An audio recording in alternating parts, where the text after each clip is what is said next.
Salut à tous, bienvenue dans votre univers Z, l'endroit où l'on parle de tout ce qui concerne l'univers Dragon Ball. Aujourd'hui nous allons passer en revue la révélation de Beru que son père est plus puissant que lui. Et si vous souhaitez voir plus de contenu Dragon Ball, laissez vos likes et abonnez-vous pour rejoindre notre univers Z. Dieu de la destruction Beru est un personnage qui a acquis une grande notoriété par le passé grâce aux animes, et son charisme et sa puissance ont largement contribué à faire de lui le favori de nombreux fans à travers le monde. Ceci, couplé à ses origines incertaines et à la possibilité qu'il soit impliqué dans beaucoup plus de choses que ce que nous savons actuellement, est un déclencheur pour de nombreuses théories et beaucoup de gens apprécient de voir sa présence à l'écran. Mais après tout, que savons-nous du passé de Beru? Quelle pourrait être son origine? Comment a-t-il rencontré Whis? Qui était son père? Et quel parcours a-t-il effectué avant de devenir un dieu de la destruction? Eh bien, nous allons parler de tout cela dans la vidéo d'aujourd'hui et essayer de rassembler toutes les informations canoniques dont nous disposons à l'heure actuelle. Beru est le dieu de la destruction de l'univers 7. Il est accompagné de son professeur et assistant d'arts martiaux, Whis. Le frère jumeau de Beru est Champa, le dieu de la destruction de l'univers 6. Parmi les nombreux dieux du multivers, Beru est l'un des plus redoutés. Il est craint par les Kes suprêmes, le roi Cold, Frieza, Cooler, le roi Vegeta et son fils Vegeta, et même Shenlong lui-même. En tant que dieu de la destruction, il est chargé de maintenir l'équilibre de l'univers. Beru est le dieu de la destruction de l'univers 7, et sa zone administrative comprend la planète Terre. Il dort pendant plusieurs années à plusieurs décennies à la fois, et détruit les planètes de sa zone administrative pendant les quelques années où il est éveillé. En effet, la destruction est nécessaire pour créer de nouvelles planètes, mais il n'agit pas sur les ordres des Kaioshin et ne cherche pas à coordonner ses actions avec eux, le dieu détruit selon son propre jugement. De plus, étant très capricieux, Beru détruit même des planètes importantes sans arrière-pensée. Lorsqu'il se sent mal à l'aise, il permet à quelqu'un d'autre d'agir en tant qu'agent de destruction. Pendant qu'il est éveillé, les journées tendues pour les Kaioshin continuent, car personne ne sait combien de planètes seront sacrifiées. Ayant existé pendant au moins 75 millions d'années, des centaines de millions d'années selon l'anime, Beru a été formé aux arts martiaux par Whis. Beru a un jour perdu un bras de fer contre l'un des autres dieux de la destruction. Dans l'anime, il s'agissait implicitement de Belmo, alors que dans le manga, il s'agissait de Kitla. Une fois tous les 1000 ans, les Kaioshin suprêmes et les dieux de la destruction se rendent dans leurs royaumes respectifs et tiennent une réunion de coordination. Au cours de l'une de ces réunions, qui s'est tenue 75 millions d'années avant notre ère, ils se sont disputés à propos d'une situation insignifiante et le capricieux Beru a enfermé le Kai suprême de l'époque à l'intérieur de l'épée Z, car il ne serait pas approprié pour lui de détruire le monde sacré du Kai lui-même. Un jour, il s'est arrêté au nid du temps et a rencontré Chronoa, le Kaioshin suprême du temps. Un autre jour, il s'est arrêté sur la planète du roi Kai,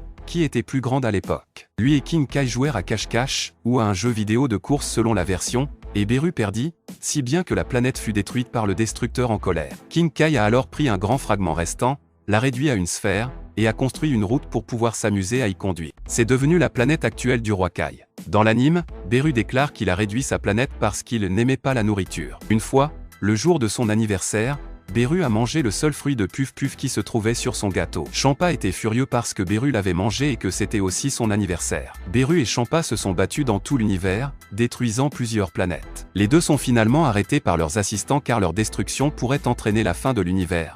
Mais Beru et Champa établissent qu'ils s'en moquent. Beru et Champa se sont mis d'accord pour ne pas faire des combats, mais des repas. Dans le manga, à un moment donné, Beru a participé au tournoi de cache-cache de tout l'univers organisé par Zeno. Mais comme il s'est caché et endormi pendant 50 ans pendant le tournoi, celui-ci a dû être annulé. Zeno, qui appréciait l'événement, devint furieux et dut être calmé par les dieux des 11 univers. Depuis, les autres dieux de la destruction éprouvent du mépris pour Beru. Une fois, lorsque Beru s'est réveillé, il a éternué et fait exploser 2 des soleils de son monde, ce qui a amené Whis à refaire le temps, l'empêchant ainsi de recommencer. Beru raconte également qu'il s'est rendu une fois sur Terre et que les dinosaures ont eu une attitude grossière à son égard. Il les a donc éliminés, mais son extinction a été contrecarrée par le voyageur du temps Aral, ce qui a entraîné la création de la lune de la Terre. À un moment donné, Beru a rencontré Frieza. Les deux s'entendaient très bien, car ils aimaient tous deux détruire des choses. Cependant, une fois, Frieza s'est emporté et a mis Beru en colère. Beru a combattu Frieza et a facilement battu le tyran. Un autre jour, le roi Vegeta offrit à Beru et Whis un banquet dans son palais sur la planète Vegeta et Beru utilisa le roi Saiyan comme repose-pied pendant qu'il mange. Le prince Vegeta,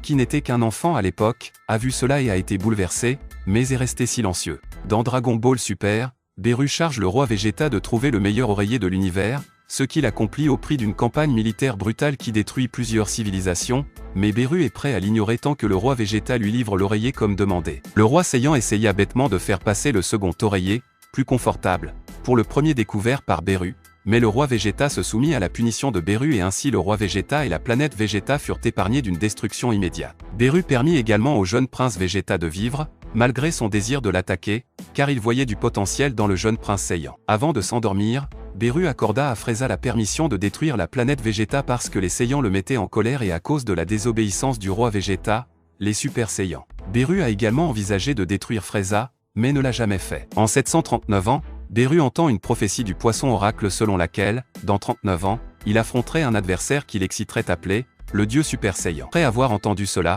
Beru s'endort. Ce sont les informations que nous avons sur lui, que nous pourrions même fusionner avec celles que nous avons sur son frère Champa, mais la plupart sont identiques et n'ajouteraient rien à l'histoire du personnage. Il n'y a aucune information concernant les parents de Beru et de Champa, mais compte tenu de leurs antécédents, il est tout à fait possible que leur père soit un ancien dieu de la destruction. Après tout, ils en sont tous deux devenus un. Il aurait pu mourir au combat ou simplement prendre sa retraite, mais au vu de ses pouvoirs, notamment ceux de Beru, il serait possible de croire qu'il était l'un des plus puissants dieux de la destruction, si ce n'est le plus puissant. Il est intéressant de noter que, tout comme Beru et Champa son frère, Vado et Whis le sont aussi, et qu'ils ont été formés pour s'occuper des futurs dieux de la destruction. Il serait intéressant de savoir si leur ancien maître, ou quelqu'un qui leur était autrefois supérieur, était l'ange qui accompagnait les parents de Beru et Champa lorsqu'il était encore un dieu de la destruction, ce qui justifierait leur calme dans la gestion de certaines situations et le fait que tout semble être sous contrôle, même si tous deux ont soudainement envie de détruire tout et tout le monde. Whis a une personnalité calme, distante et paisible, mais est parfois distrait par une nature quelque peu efféminée. Très excentrique, ses priorités peuvent souvent sembler extrêmement triviales. Il reste calme même lorsque son élève, Beru, a des accès de colère extrême, mais peut s'irriter si Beru s'éloigne trop. En colère si Beru s'éloigne trop, mais la nourriture le calmera. On ne sait pas quand et comment Beru et Whis se sont rencontrés, mais on sait que par le passé, ils se sont associés pour que l'un entraîne l'autre, ce qui a fini par cimenter leur partenariat. Il est tout à fait possible que Whis soit un ange un peu expérimenté, ou tout au moins doté d'une sagesse supérieure à la moyenne, surtout si l'on considère la façon dont il traite Beru. Il serait intéressant qu'il en sache beaucoup sur son passé et qu'il soit capable de nous donner les réponses que nous désirons tant. Cependant, il serait encore plus intéressant que Beru lui-même clarifie ces questions. Non, en fait, voir son origine, ainsi que celle d'autres personnages, pourrait non seulement être intéressant pour nous permettre de mieux le connaître, mais aussi pour révéler certains rebondissements futurs intéressants qui développeraient de possibles antagonistes, quelque chose d'assez commun, mais qui serait toujours amusant à suivre. En tout cas, voir un flashback sur Beru serait très excitant. Mais qu'en est-il de vous? Aimez-vous Beru? Aimeriez-vous en savoir plus sur son passé, sur ses origines? Laissez dans les commentaires votre théorie sur ce que pourrait être son histoire. C'est tout, j'espère vraiment que vous avez apprécié la vidéo. Si vous avez des suggestions de vidéos, n'oubliez pas de les commenter ci-dessous, car je les lirai toutes comme je le fais toujours. N'oubliez pas non plus de laisser un like si vous avez aimé la vidéo et n'oubliez pas de vous abonner et de sonner la cloche pour ne pas rater le contenu de votre Univers Z.